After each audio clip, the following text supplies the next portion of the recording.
So this is our corn on the cob, and I'm going to show you how I got this bubbly effect.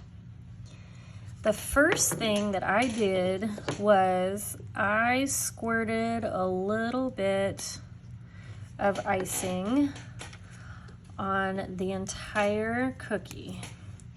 So I kind of painted a background on here. And remember, you can do this with your little tool. It doesn't have to be anything fancy. It doesn't even have to be smooth. I just want a background so that you don't see the cookie in between the kernels. So you can do it with your finger or your little tool. Does not have to be fancy at all, but you want it to cover about there. And then I am going to go ahead and this top little piece here is where this top little jut out is what I'm trying to say, is where the husk starts. And these are stylized, tall, skinny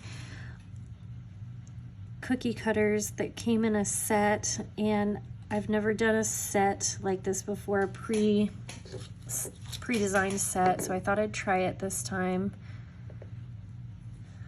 Not sure how well I like it so far. You guys will have to give me some feedback. I'm just filling this in.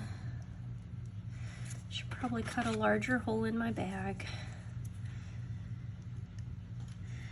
This particular cookie design with all the little kernels, we're going to come back to 3 different times. So save a spot for this cookie to come back and forth with.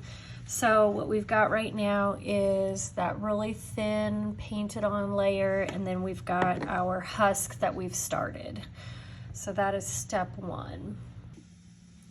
Pulling this little corny guy back in the picture, we are going to do about every other one. We're going to place a long, thin, corn suggestive dot. They cannot touch though, because remember, just like anything else, if they touch, they will smush together. So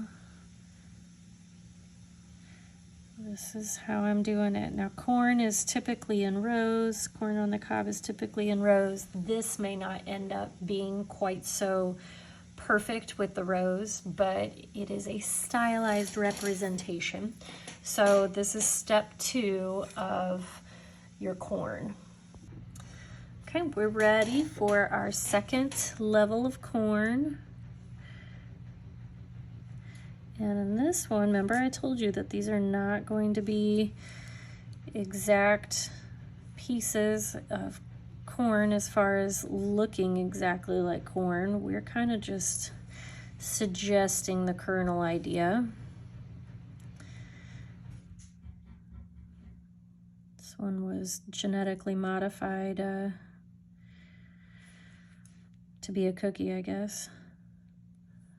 Okay, we're gonna stop there, and then we've got one more little set.